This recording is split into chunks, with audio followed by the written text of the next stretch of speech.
Então hoje é dia, se não me engano, 8 de junho de 2014. Nós estamos estudando aquelas pequenas lições, aquelas lições muito básicas daquele pequeno livreto do Cyrus Scofield, manejando bem a palavra da verdade. Inclusive, nós estamos naquela lição, a lição número 7, que fala a respeito das duas naturezas do crente. As duas naturezas do crente. Não sei se os irmãos sabem, mas nós somos dois em um. Bom dia. Eu estava conversando com alguém outro dia. O crente é como se fosse um carro Total Flex. O crente é como se fosse um carro Total Flex. Ele tem uma chavinha onde ele pode andar a gasolina e onde ele pode andar a álcool.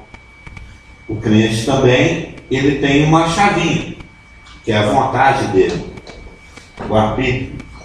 Ele decide se ele quer andar no Espírito e gerar vida, ou se ele quer andar no velho Carlos, na velha Aranha, no velho Marcelo, no velho João, no velho Isaac, no velho João, no velho Natan, no velho Geraldo, e gerar morte. Quando nós andamos, isso nós vamos ver esse texto em Romanos, quando nós andamos no Espírito, aí a gente agrada a Deus. Quando nós andamos no nosso velho homem, que já está declarado morto, que foi crucificado juntamente com Jesus Cristo lá na cruz, porque Jesus Cristo nos representava a todos, né? Jesus Cristo como o último Adão, como o Filho do homem, como o Deus que encarnou, como sendo descendente de Adão, descendente de Abraão e descendente de Davi, ele nos representava a todos. Isso está lá em Romanos 5. E na morte dele morreu todos morreram. Toda a humanidade morreu nele, foi declarada morta nele. Por que Deus teve que matar o homem em Cristo? Porque o homem, no seu estado natural, ele é muito ruim. O que a Bíblia tem a dizer sobre... Eu estou tentando resumir, porque eu vou falar várias coisas, então vou resumir em ruim, mas é bem pior do que ruim. É um pouco como ruim. O que a Bíblia tem a dizer a respeito do homem natural, do velho homem, daqueles que nascem em e de Adão, daqueles que são descendentes de Adão, não regenerados, daqueles que não receberam a vida em Cristo, é muito ruim. O que a Bíblia tem a dizer a respeito do homem é bem negativo, é péssimo, é duro até de aceitar, orgulhosos que somos, né? Isso em toda a Bíblia, vindo lá de Salmos e do Antigo Testamento, até quando Paulo realmente esmiuça essa questão antropológica, o que a Bíblia tem a dizer a respeito do homem não é nada bom. São bad news, são más notícias. Isso, inclusive, estou fazendo um resumo da semana passada. Levando em conta que, há um lado, nós precisamos desse tabernáculo de carne para nos movimentarmos, para realizarmos. Não estou nem falando só da carne, não, estou falando do todo. É lógico. Ele está, o Marcelo está levantando a questão aqui, que nós precisamos desse corpo físico. Mas não é nem só o corpo físico. O que a Bíblia tem a dizer a respeito do antropos, do homem, do ish no hebraico, antropos no grego, do homem, é o homem total. É seu corpo, sua alma e seu espírito. Tudo foi afetado. A casa inteira caiu. Não caiu só o muro. Caiu o telhado, caíram as paredes, caiu o muro e a fundação rachou. Tudo ruim. Nós já vimos até alguns versículos na semana passada e vamos continuar vendo os outros hoje. Nos Salmos, o que a Bíblia tem a dizer a respeito do homem sem Cristo? Bad news, más notícias. Inclusive, eu me lembro que esse foi o motivo eu não sei se algum de vocês estava aqui na época, foi o motivo da conversão da Miriam Lourenço Maia. Conhece a Miriam Lourenço Maia? Teve a situação é tão desesperadora do homem que Abílio Lourenço Maia é amigo do Telmo Vilela, né? Amigo, né? Eles são do mesmo métier, né? Eles são ali da área da computação. E teve uma vez o Telmo, depois no culto, ele chegou ao Clésio e a mim e falou assim: olha, eu vou receber uma visita lá em casa, é uma amiga muito querida, uma pessoa que eu gosto muito. Ela é muito educada, muito corrida, muito cordial, muito culta, porém não é nascida de novo.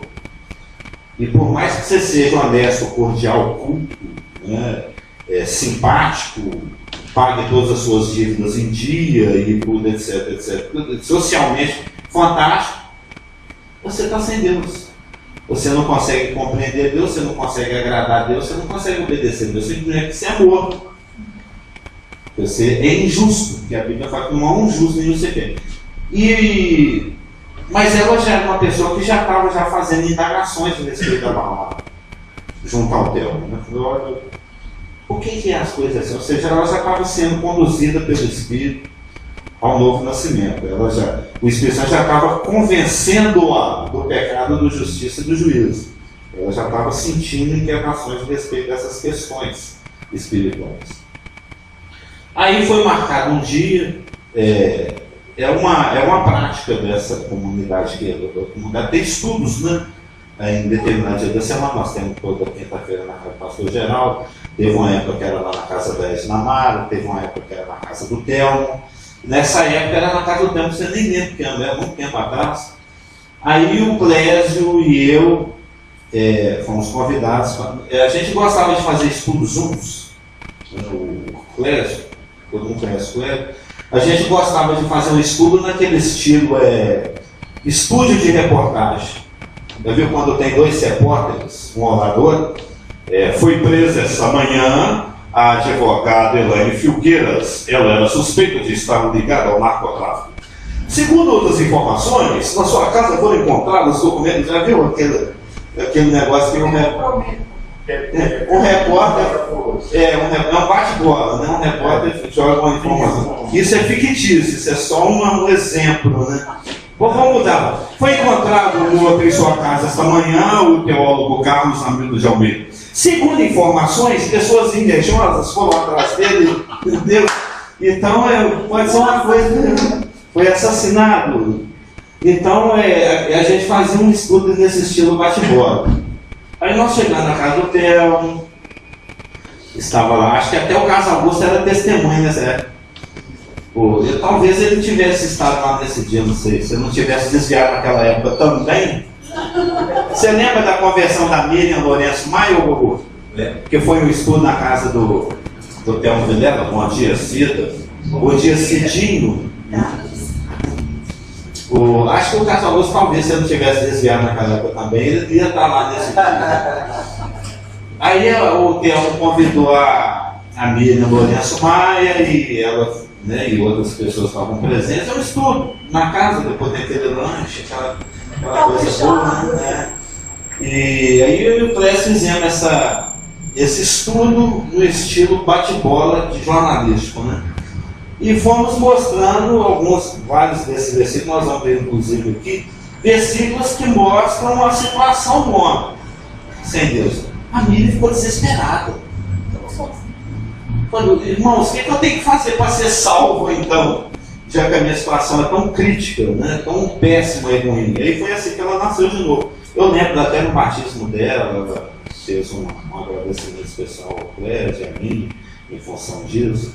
Tivemos a felicidade de sermos a caneta Bic que escreveu o bilhete. Né? Mas dentre os versículos que na época nós apresentamos nesse estudo, e que são versículos que fazem parte dos versículos, né, do estudo ou da parte do ramo teológico das Escrituras que dizem respeito à natureza do velho homem, que seria a martiologia, um ramo da antropologia, né, que fala do homem e do pecado. Nós temos, por exemplo, Salmo 51:5. Eis que em iniquidade fui formado, e em pecado me concebeu minha mãe. Ou seja, o homem, ele é afastado de Deus, ele já está numa situação de afastamento e de divórcio desde o momento da concepção. desde que ele é zigoto, né? Desde que o espermatozoide perde a cauda e adentra o óvulo e começa a haver a multiplicação celular, ele já é inimigo de Deus. Jeremias 17:9, bom dia, o ovo pro geral. Jeremias 17:9, que é um texto conhecido, foi citado semana passada também, diz: enganoso é o coração. Às vezes existe, todo mundo conhece o golpe do bilhete premiado, conhece? Tem gente que cai nesse golpe até hoje.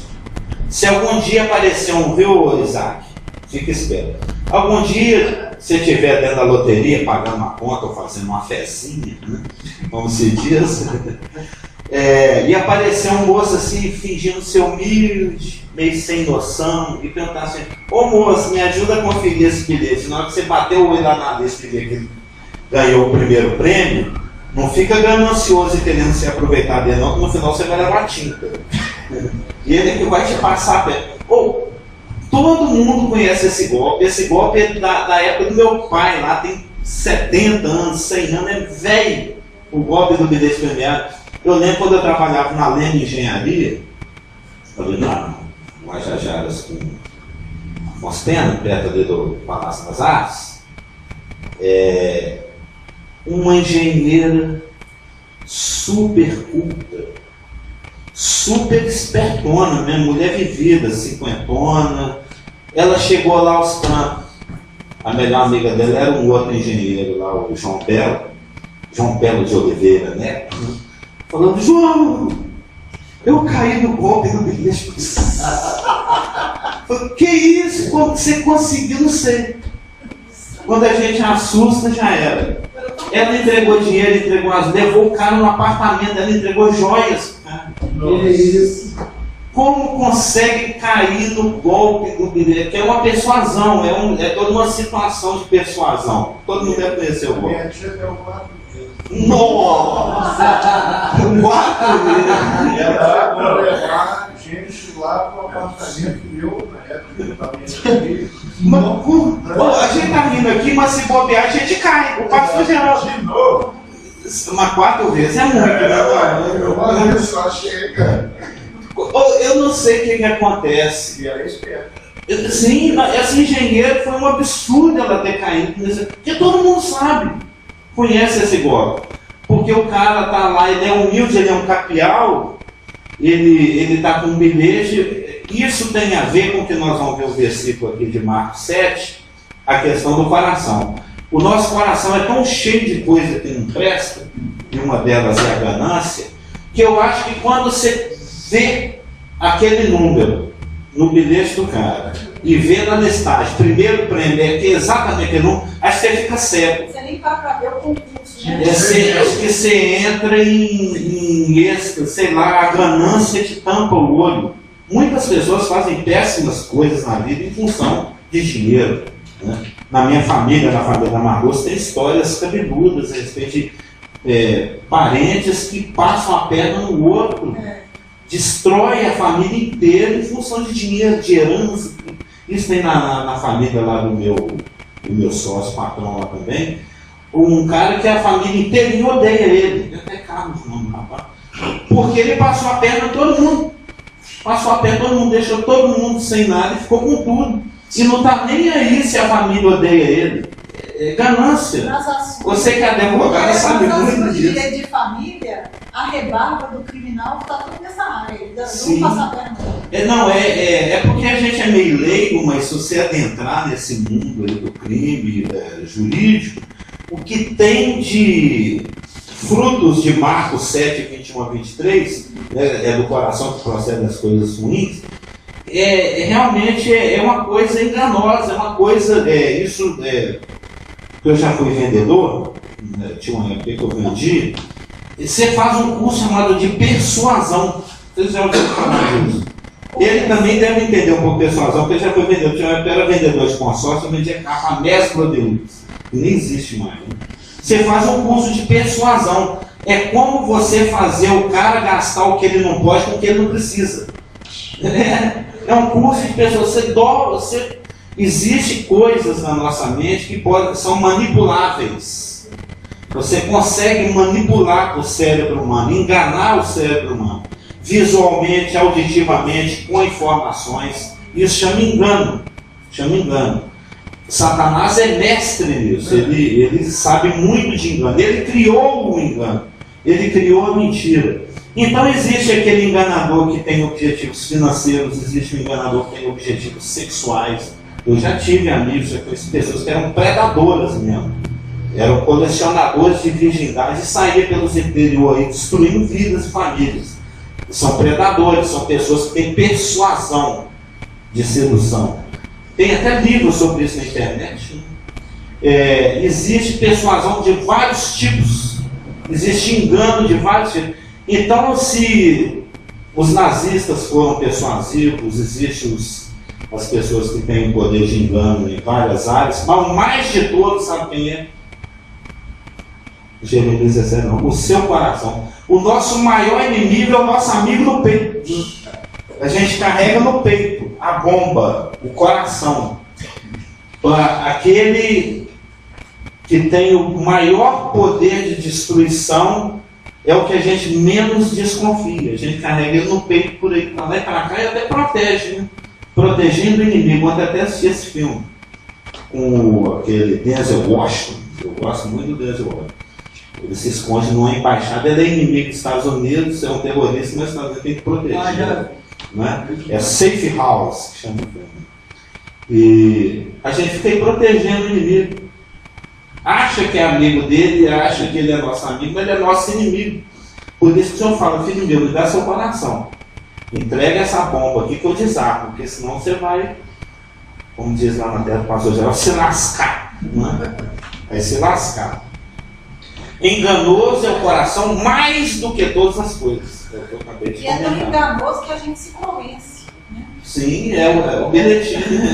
4 vezes. A gente se convence. 4 vezes. O maior problema Não, a gente está meio quase que espantado com a tia de ter caído 4 vezes no bilhete premiado. Se a gente colocar o enveredamento no pecado, né, a bobeira que a gente às vezes vai.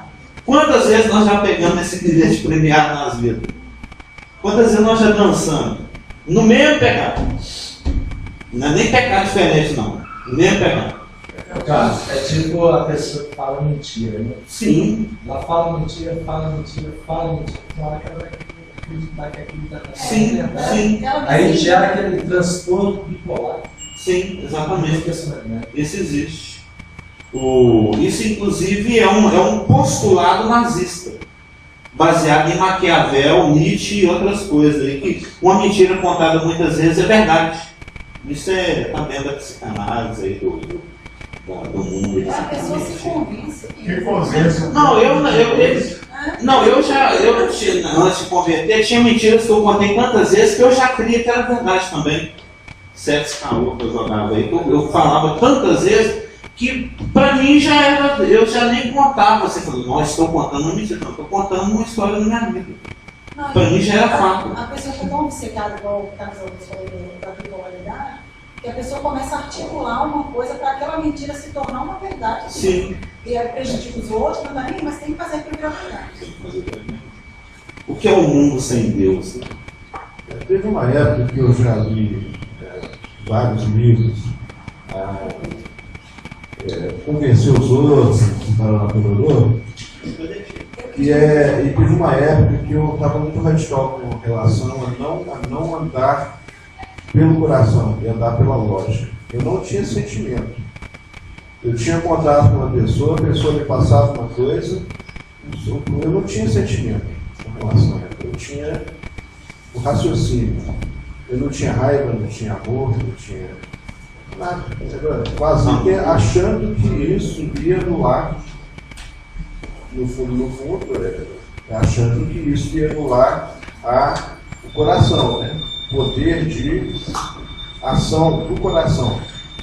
É evidente que a palavra fala que o coração procede os maus desígnios, mas também fala que o raciocínio, você primeiro para raciocínio e toma as suas decisões. Uma mente e o coração, nós vamos ver no texto, são cúmplices. Eles são cúmplices. Eles são cúmplices na pressa em praticar o mal. Entendeu? Como você foi fruto até da sua primeira pergunta, isso aí no caso era uma sutileza que você estava caindo, né? Era um outro jeito de ser enganado. Não, então não vou seguir o coração, vou seguir o meu raciocínio, minha razão, minha lógica. Mas você leva a primeira resposta para a sua primeira pergunta, é que o homem como um todo está contaminado. No seu corpo, na sua alma e no seu espírito. O que eu também queria completar, que eu não falei ali, foi que até para receber o espírito, você precisa ter um corpo físico. Sim. Então, evidente que o corpo tem as suas mazelas.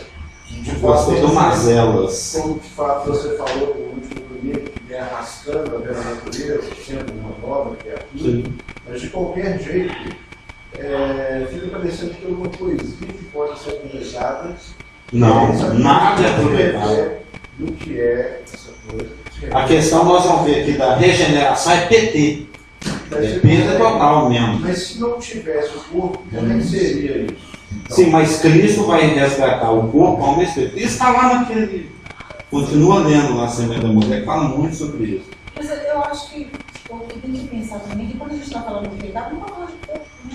Não, inclui o corpo, extrapola o corpo. Está falando da alma. Do corpo, da alma e do espírito. O nosso corpo, a punição dele é a enfermidade. Sim. Né? Essa é a O da alma é a angústia, é a incerteza. E o resultado do E o pecado. espírito é a falta de fé. Sim, exatamente, é incredulidade. Mas o homem é afetado como um todo negativamente pelas ações de Satanás, o velho homem, e o novo homem é afetado na sua integralidade, em todos os seus aspectos, pela obra regeneratória. Deus reconstrói, faz de novo, derruba tudo e faz de novo. Nós vamos ver isso aqui, a palavra é palingenese. Então Jeremias 17:9 fala que o nosso coração é enganoso mais do que qualquer outra coisa, que ninguém o conhece. Em Romanos 3:10 fala que não existe um justo, nenhum sequer. Não existe ninguém justo, absolutamente ninguém.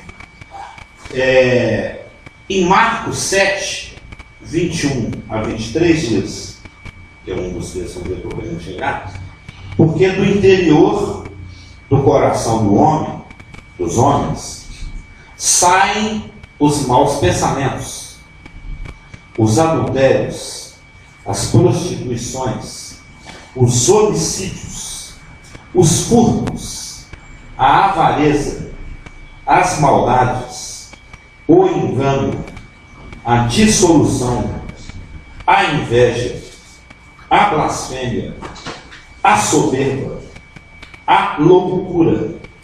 Todos estes males procedem de dentro e contaminam o homem. Depois que você terminar de ler A Semente da Mulher que eu te passei, você lê tem um outro do Arthur Constance, que é o Tempo e a Eternidade. Lá esse teólogo fazendo um comentário, que eu concordo com ele demonstra nas Escrituras que na realidade isso inclusive procede no mundo jurídico.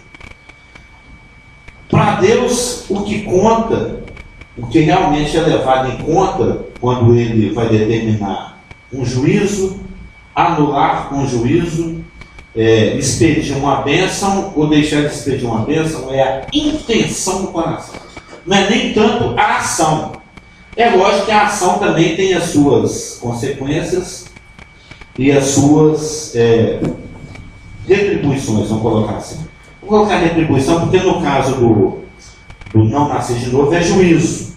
No caso do nascer de novo é disciplina. Né? Então vamos dizer as retribuições. Isso até penso que, eu sei que existe no mundo jurídico, todo crime, todo ato, ele é avaliado se ele é doloso, se ele é culposo.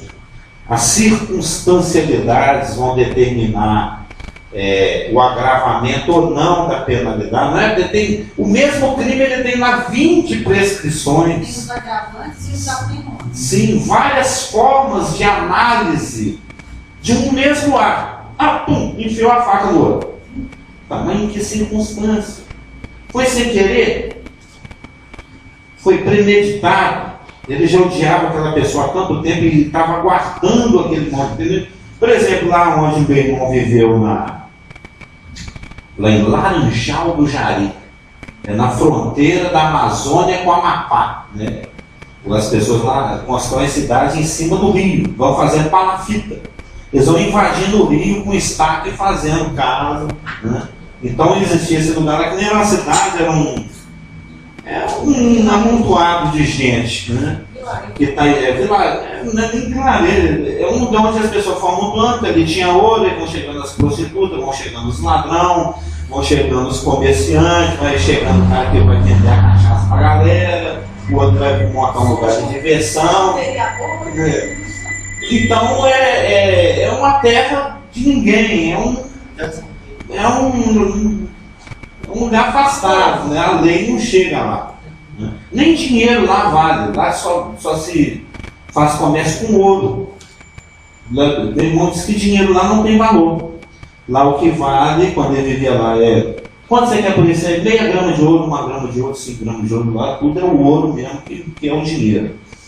E meu irmão, uma vez, lá num dos lugares de diversão que tinha, ele está lá tomando a pinga dele, aí chegou um rapaz, porque lá tudo nesse lugar tudo é na peixeira, que eu falei aqui de no outro, eu lembrei, né? Um cara chegou, viu o outro no balcão, estava lá de camisa rosa, bonezinho branco, chapéuzinho branco.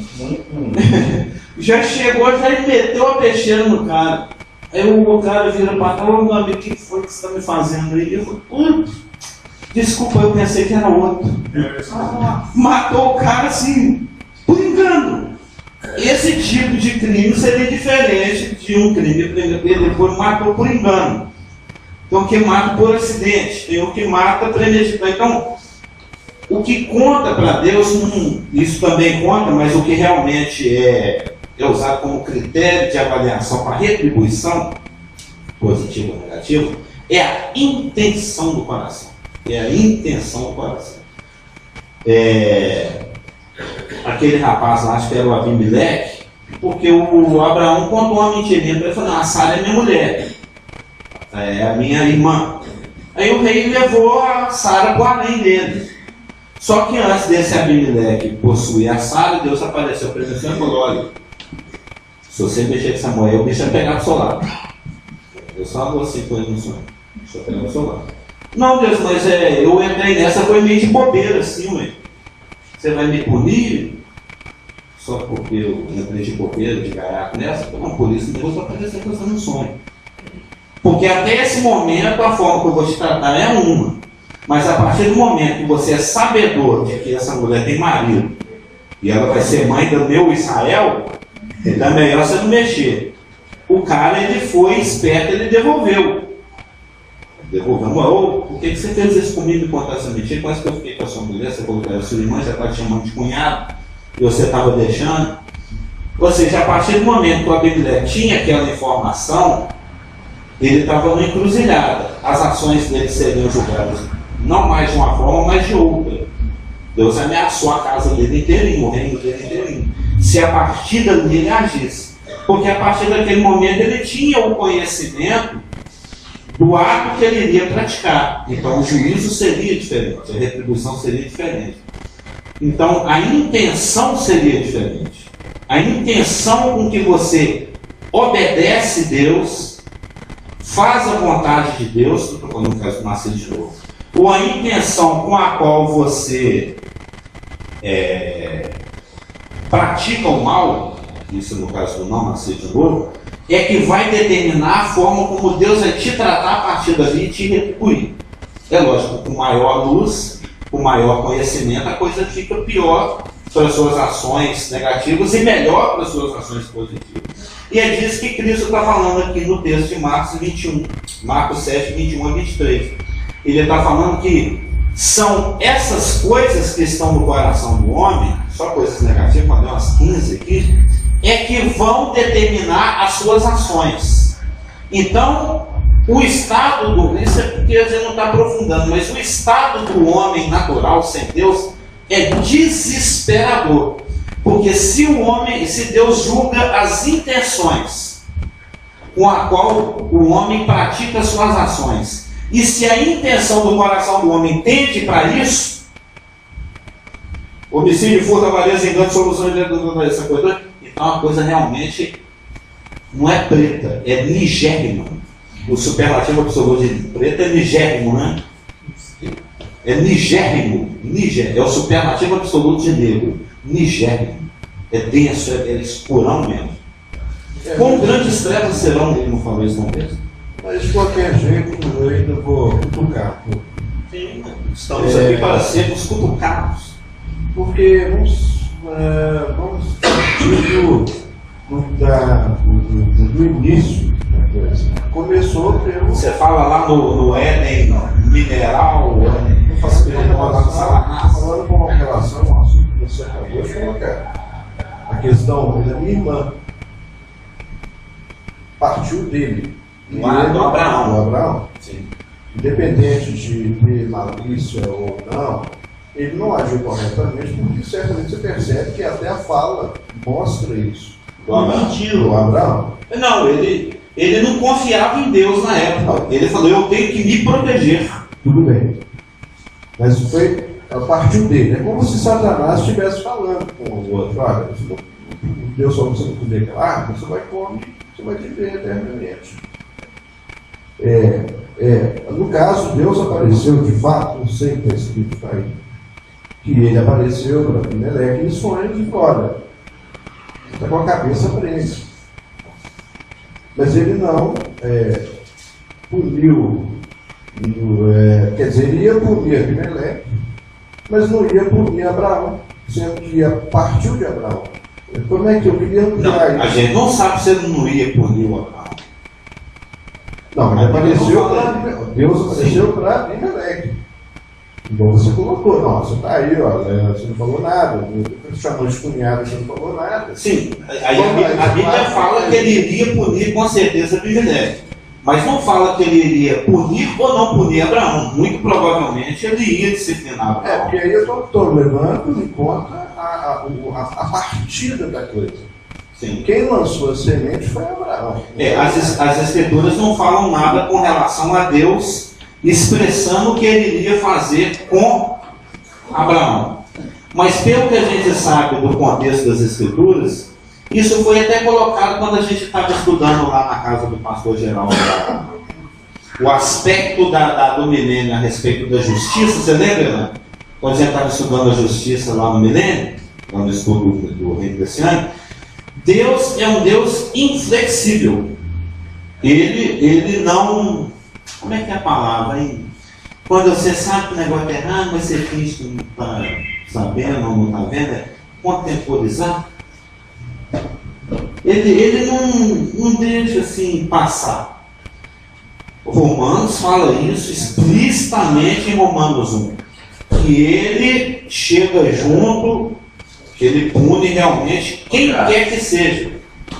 Nasce de novo ou não, pro bem ou pro mal. A gente vê isso no decorrer da vida. Deus fala que todo pecado vai ser cobrado. Sim. Nós só falando nem lá, nós só falando aqui. Não deixa passar nada. Sim. Romanos 2,6 fala que ele retribui a cada um segundo o seu procedimento. Nós estamos falando de vida eterna, nós estamos falando de aqui. Do agora. Agora. Aqui e agora. Lembrei que você falou, né? Que Deus não faz vista grossa. Sim. Deus não faz vista grossa. Ele nesse mesmo constância, eu até aprendi o seguinte, que é até uma coisa que nos incomoda. Para que tem esse versículo?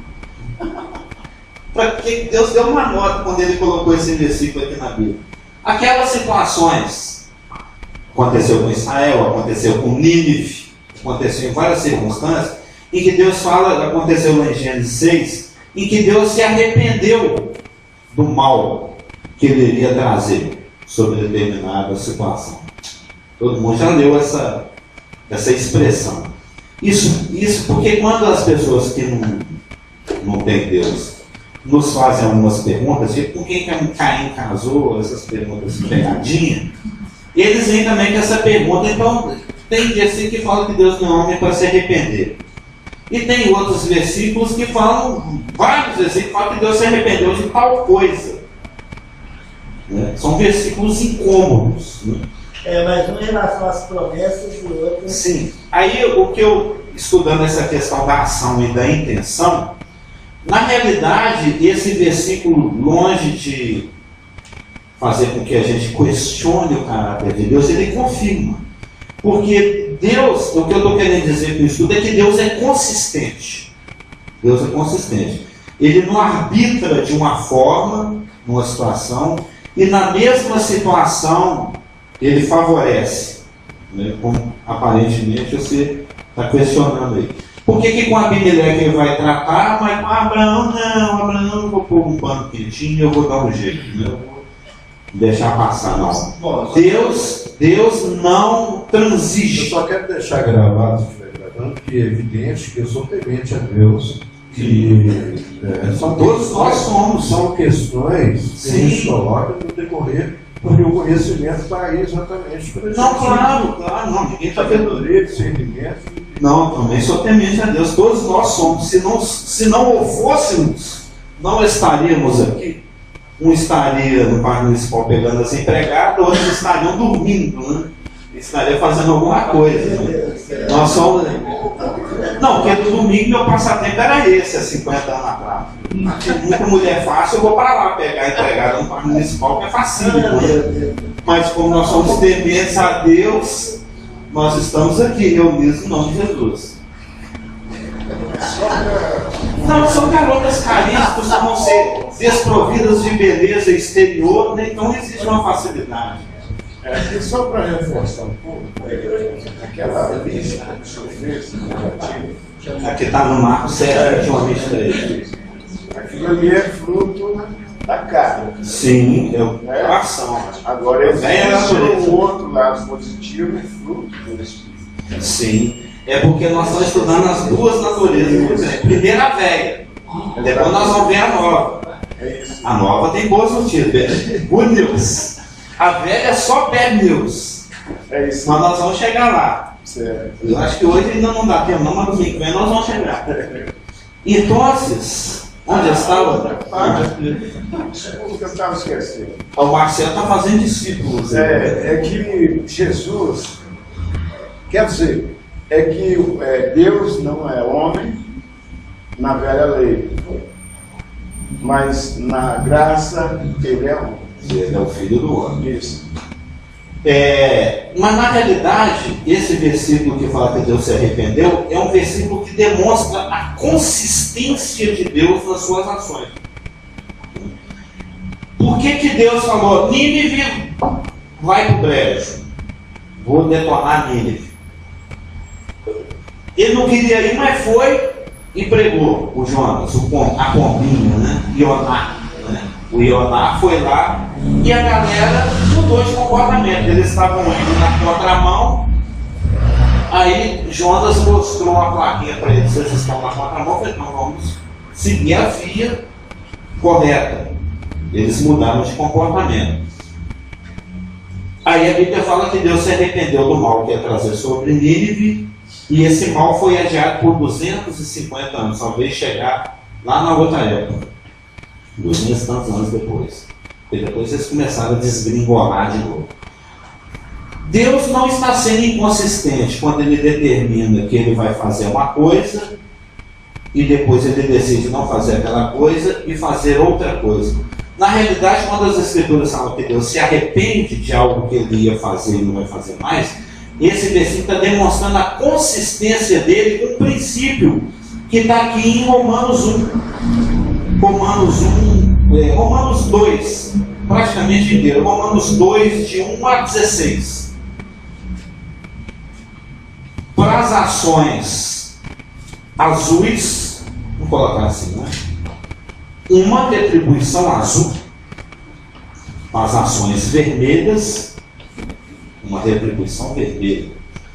Os ninivitas, eles estavam num caminho de loucura, de colisão. Então Deus, consistente com a sua natureza, retribuidor do mal, e do pecado, está em Ezequiel, tem centenas de passagens. Ele tinha que retribuir a maldade de Nínive. Mas a partir do momento em que os ninivitas, ao tomarem conhecimento da informação vinda da parte de Deus, pela boca do profeta que não queria ter ido, mas foi o Jonas, eles passaram a ter outro comportamento. Então Deus, consistente que é com a sua própria pessoa, e que ele retribui o bem de uma outra forma, que é diferente da forma como ele retribui o mal, ele agora, diante do comportamento dos ninivitas, ele é obrigado, pela consistência que ele tem com o seu caráter, a sua pessoa, a tratar os ninivitas de acordo com aquele procedimento. Porque Romanos 2:6 fala que ele retribui cada um segundo o seu procedimento. Vida eterna a quem persevera a fazer o bem, e ira e indignação a quem persevera em fazer o mal. O ninivita fazer o mal, eu tenho que retribuir o mal com a ira. O ninivita está fazendo o bem, eu tenho que retribuir o bem com a vida. Pronto. Ele está sendo consistente, ele não está sendo inconsistente. Romanos 2,6 aqui, ó. Que retribuirá a cada um segundo o seu procedimento. Eu li falando 3 vezes assim. Só fazer um comentário que é o seguinte, nas passagens... Um comentário advocatício Não. ou ovelício? Não, é só um comentário seguinte, porque quando o texto bíblico fala sobre Deus não se arrepender, principalmente aquele versículo fala assim, tendo ele prometido não o fará, então as promessas, Sim. as bênçãos... Foi o que o pastor cochichou ali. Né? e as coisas de misericórdia e graça que Deus tem prometido a nós, ele não se arrepende. Mas as coisas de punição, porque toda vez que ele se arrependeu, é porque o povo se arrependeu. Sim. Então, isso só demonstra a misericórdia dele. Que é a forma, a base da ação dele é o amor. Exatamente. Por isso que nas promessas é imutável, Exatamente. e com relação à retribuição existe uma mutabilidade. Porque se ele mudasse, não, eu fiz uma promessa e você é fiel com a minha nação, porque eu não mudo. E ele fala, não, mas a minha nação não foi legal, lembra quando a gente estudou sobre ele? Não vou mudar esse plano aqui, porque eles não são legais comigo, não vou ser legal com Deus, não é assim. O que ele prometeu, ele vai cumprir. Então ele não se arrepende. É isso que fala que ele fez. E quando ele se arrepende, é porque ele vê o coração do homem arrependido e convertido. Mudou a atitude. Porque hoje todos estão condenados à morte, mas aquele que recebe Jesus, Deus se arrepende de ver que ele nasceu de novo. Não, esse aqui está selado, esse aqui não vai ter mais a condenação dele. Sim, nós temos essa luz, porque nós somos nascidos de novo e nós temos as Escrituras para nos revelar.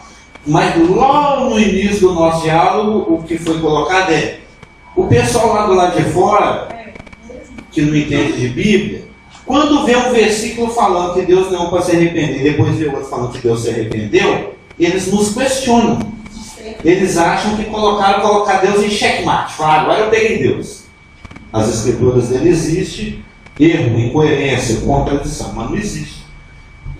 Complementando isso que o pastor já estava desesperado querendo que eu fale, que ele cochichou depois, que você também veio falar. É lógico que com aquilo, com relação às promessas de Deus, que é o contexto desse versículo, Deus não é uma para se arrepender, é imutável. Imutável. O que está prometido de forma positiva é imutável. Porém, o que é prometido como retribuição em função do negativo é revogável. É revogável. Isso eu estou citando no Velho Testamento, mas até no Novo Testamento, estou me piscando aqui, tem um versículo, se não me engano, em Tiago, que fala que aquele que converte o seu irmão do caminho do engano, salvou uma vida do fogo, tirou aquele irmão do problema. Não tem um versículo assim em Tiago? Então, ou seja, a retribuição de Deus, que ele tem que retribuir o mal, onde é que ele esteja? Em Israel, no gentio e na igreja. O bem ele retribui no Israel, no gentio e na igreja. Ele retribui isso de qualquer forma, inexoravelmente. No Novo Testamento também, dentro da igreja, isso é um princípio universal. Isso faz parte do governo moral e universal de Deus. Isso não tem variação com relação ao judeu, gentio e igreja.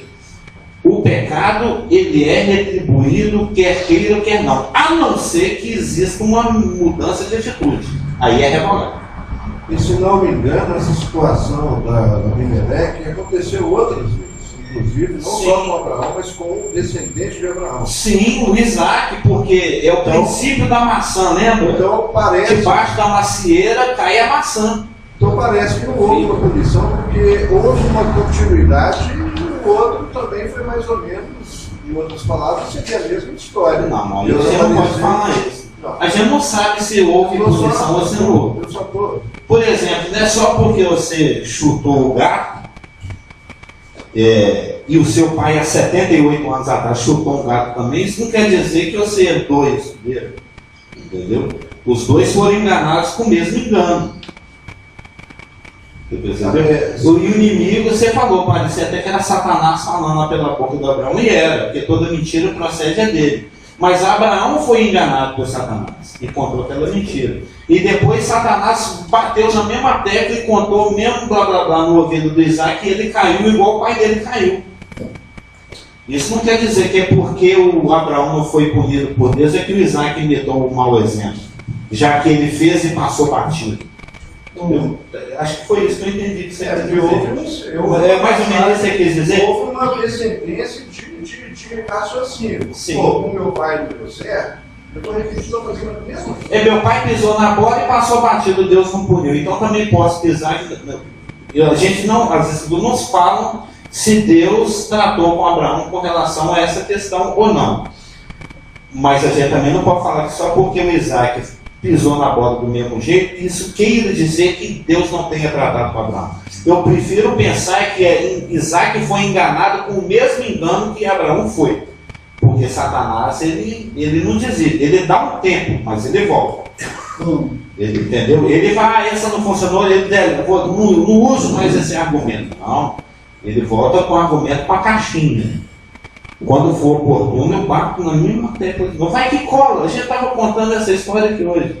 Antes de vocês, todo mundo chegar, o seu João e eu tínhamos chegado primeiro. Estava exatamente contando, conversando, né, a respeito de bobeiras que a gente fazia antes de nascer de novo. Eu falei, inclusive, nosso assunto também é nova natureza. Bobeiras que a gente fazia antes de nascer de novo, que depois Satanás fica cobrando a mesma duplicada 2 vezes. E você, se for bobo, você paga. Que eu comentei com ele, vai que cola. Ele joga, se cola, cola, se não cola, beleza, não tem problema, não estou perdendo nada. Mas ele tenta colar. Então fique esperto, hein? Nós estamos na graça. Duas coisas. Romanos capítulo 3, 4, 5, 6, fala exatamente sobre. E 7. Não, mas especialmente o capítulo 4 trata sobre Abraão e as promessas, juntamente com Hebreus capítulo 6.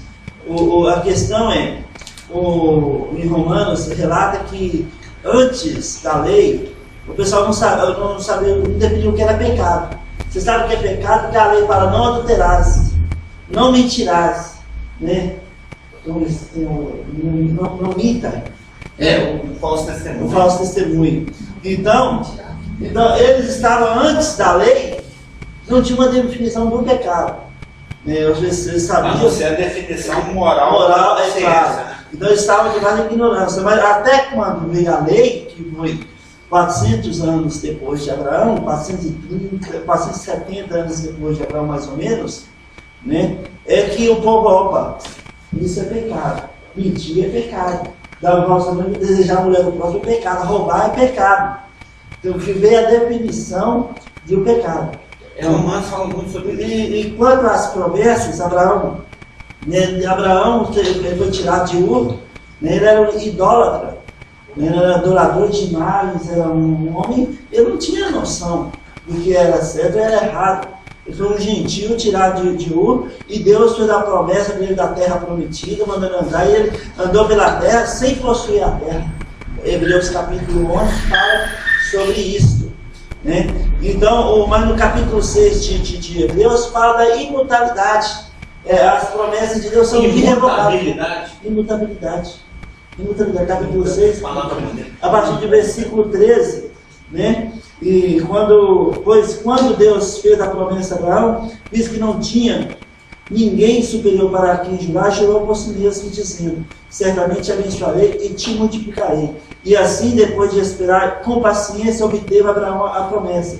Pois os homens juram pelo que é superior, e o juramento servindo de garantia. Para eles é o fim de toda a contenda.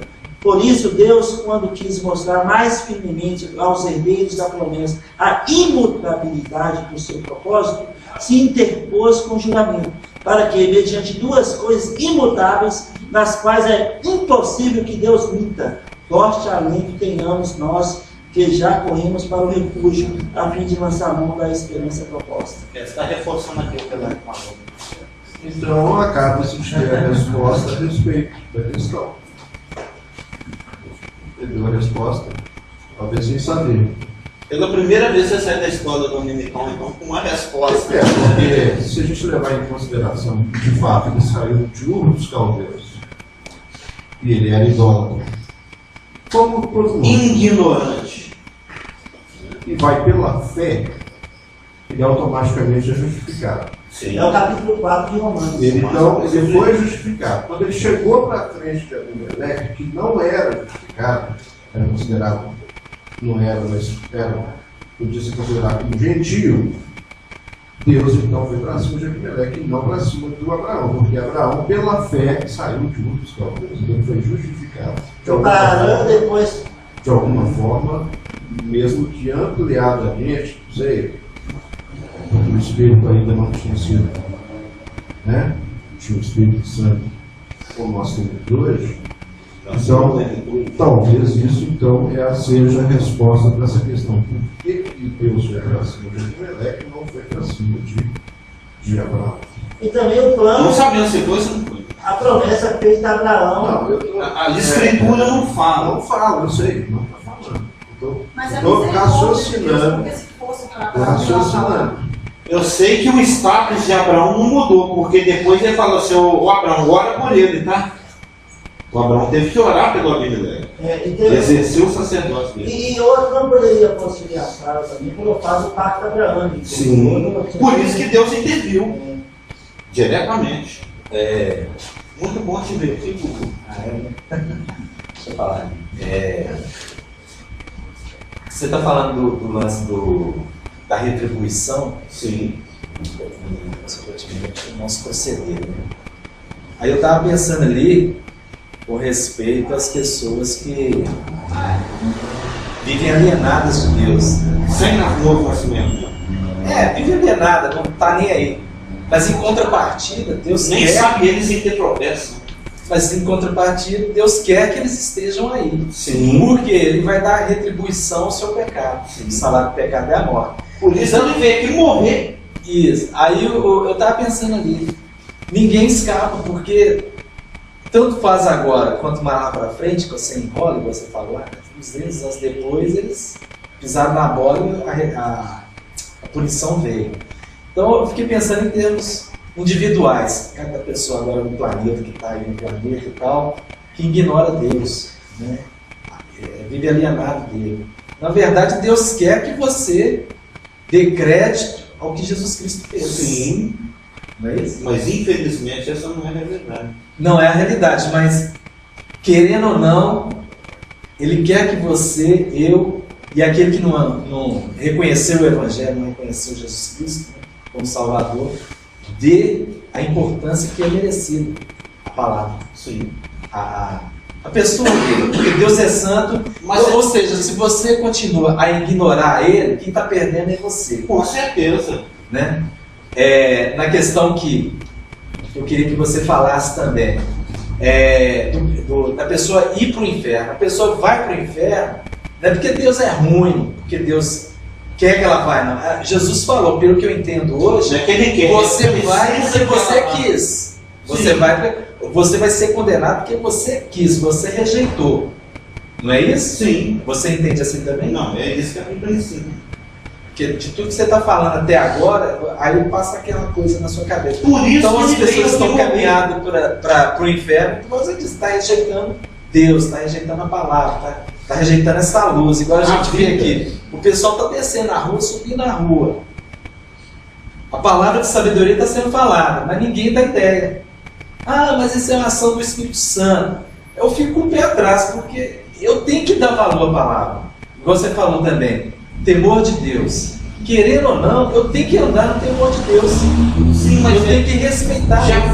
Mas já foi falado várias vezes aqui nesse púlpito, acho que foi o pastor Geraldo Pirão que nós temos que ser iniciadores. Nós é que temos que tomar iniciativa. Nós temos que tomar mas você iniciativa. entendeu o que eu estou falando? Sim.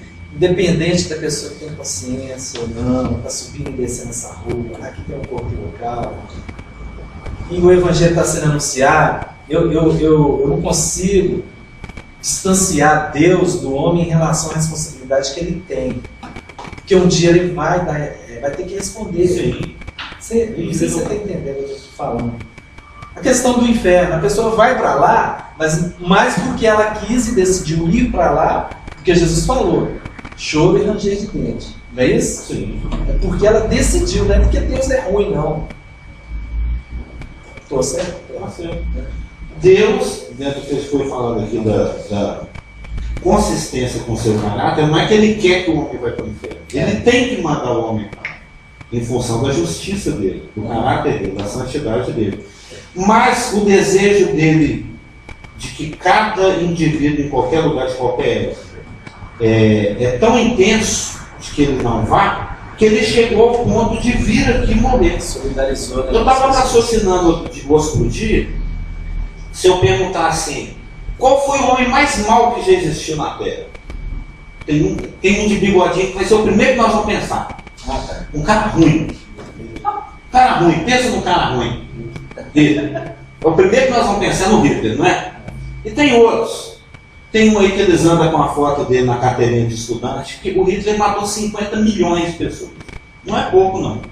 Mas tem um outro aí que matou 200 milhões de pessoas, que foi o Mao Tse Tung. E eles andam com ele na carteirinha de estudante. Né? É porque na China tem muito mais gente do que na Europa. Ele matou 200 milhões de pessoas. E ele é ídolo. Ele descarrega na carteirinha de estudante, porque tem uma influência de esquerda nesse país. Né? Cultua-se os assassinos e genocidas, o Che Guevara, o Mao Tse Tung. Aí você fica pensando, Gengis Khan matou milhões de pessoas. Você pensa nos pedófilos que tem na internet, tem muita gente ruim nesse mundo. Né? Você pensa naquela minha vizinha, é sangue ruim. Né? Tem um monte de gente ruim. Mas você sabe qual foi o cara mais mau que já existiu? Que o Hitler é um nenenzinho da bochecha rosada. Daqui você chega e diz, que coisinha mais linda, o Hitler é bebezinho perto desse. Você sabe qual que é o mais mau que já existiu, o mais perverso, o mais sangue ruim, o que mais não presta? Jesus Cristo. Jesus Cristo foi o homem mais perverso da história da humanidade. O maior desgraçado de todos os tempos, você sabe por quê? Porque ele assumiu todos os nossos pecados. Assumiu do Hitler, do Mao Tse Tung, no caso Augusto, que não são poucos os meus da Elaine. O de todo mundo. Então, quando Deus olhou para Jesus Cristo, ele viu, esse cara é ruim demais. Ele é mau demais. Ele insuportável olhar para ele, tão mal que ele virou as costas. E abandonou ele. Falou, tchau para você, filho. Você é ruim demais, você não presta, você fede, você é negro, você é preto de pecado, você é o homem mais... Ele estava com os pecados do Rio, do Mao Tse Tung, dos pedófilos, da Elaine, que são muitos, os meus, são poucos, os seus, de todo mundo. 1 João 2,2, eu posso pecar de toda a humanidade. Sim, de toda a humanidade. De toda a humanidade. Então, o homem mais mau que já existiu na história da humanidade foi Jesus. É porque ele não quer que você vá para o inferno.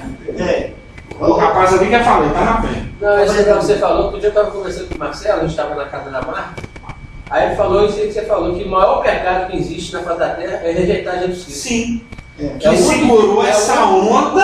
É o único que manda para o inferno é rejeitar Jesus Cristo. Sim, que segurou uma onda very heavy, né? E o pessoal não está nem aí. Só fazer uma correção nessa afirmativa que você fez aqui.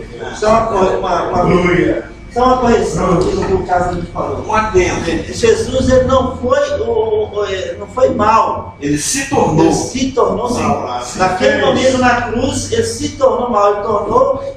No momento que ele tomou o nosso lugar, ele se tornou mal. Se fez pecado. Então ele não foi mal, ele se tornou mal naquele momento. Não era dele. Mas na ótica de Deus, o ser humano mais mal que já teve foi ele. Naquele momento ele se tornou mal. A coisa está tão boa. Vou ter construção, vamos ter essa história Como é que será que Satanás viu essa situação? Ele ficou irado. Não. Estou falando do outro. Totalmente. Qual situação? Você está falando do Abraão ou da cruz? Não, para não perder o raciocínio, não vou perder. No que se refere a essa questão da maldade de Jesus Cristo. Porque ele de fato foi mal, mas Satanás é mal. E nessa situação, Jesus na cruz e Satanás observando o que está acontecendo. E dentro desse rejeitamento, não existe rejeitamento.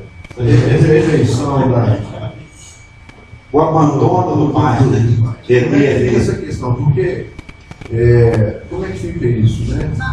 Satanás vai pensar, se Jesus Cristo foi perdoado, ele não tinha pecado, não era questão. Ele não tinha pecado, isso é claro. Ele se fez pecado. Aquele que não conheceu o pecado, Deus o fez pecado. Mas mesmo assim, Satanás deve ter pensado, olha, se Jesus Cristo é perdoado e ressuscita de entre os mortos, por que eu não posso ser perdoado? Porque ele se tornou mal, ele não era, mas se tornou, e eu sou mal. Como é que tem como ampliar essa questão? Arrependimento. Não hoje.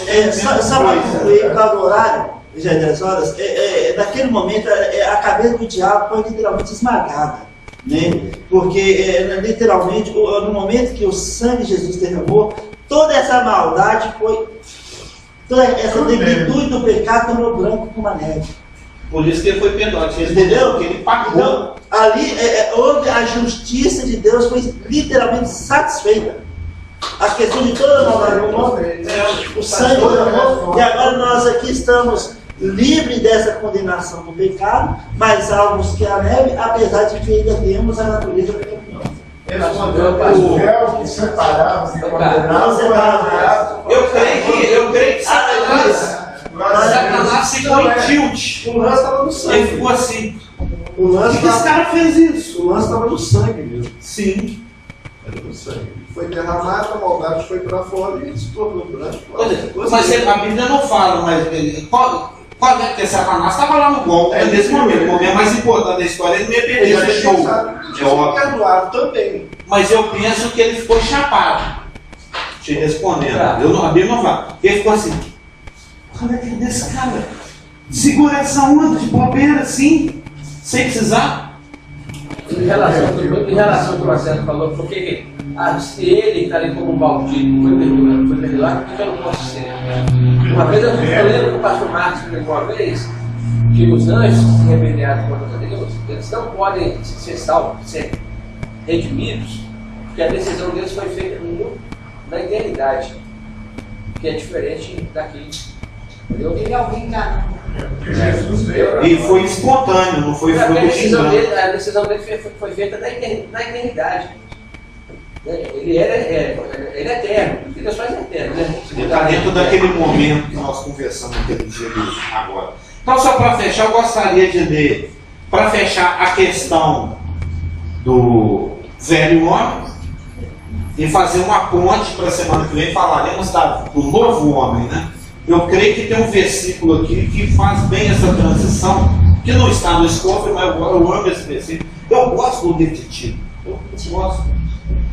O livro de Tito 3, de 3 a 5, diz assim, só para fechar, que o plano era esse, terminar com Tito, né? A transição do velho para o novo, que falaremos na semana que vem. Tito 3, versos 3 a 5.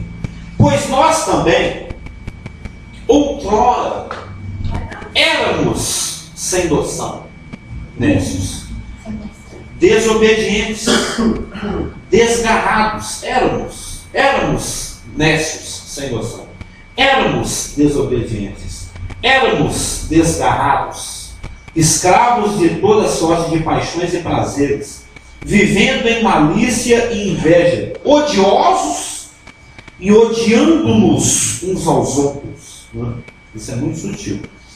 Quando, porém, se manifestou a benignidade de Deus, nosso Salvador, e o seu amor para com todos, não por obras de justiça praticada por nós, mas segundo a sua misericórdia, ele nos salvou, mediante o lavar palingenésico, né? Regenerador e renovador do Espírito Santo, que Ele derramou sobre nós ricamente por meio de Jesus Cristo, nosso Salvador, a fim de que, justificados por graça, nos tornemos seus herdeiros, segundo a esperança da vida eterna.